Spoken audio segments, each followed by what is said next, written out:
你有幾耐冇停落嚟同自己嘅身體傾偈啊？好多時我哋會用腦去思考，但係忽略咗身體嘅感受。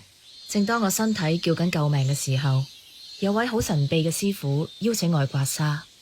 不過唔係我哋認知一般嘅刮痧，係香港唯一物理刮痧禪刮。師傅好溫柔，佢用雙手同我身體傾偈，好似去咗睇紫微斗數咁。原來另類刮痧除咗可以睇到你係一個點樣嘅人，仲可以睇到你嘅過去同現在嘅身心問題。我好記得師傅同我講，你成日將人哋嘅感受排第一，而你呢，就將自己擺到最後。呢番說話我好記得。呢次禪刮係一個同自己身體對話嘅過程，一次好好嘅能量交換。想用自然療法了解自己身心，留言禪刮 DM 師傅嘅 details 俾你。話係我介紹嘅，仲會有專屬優惠。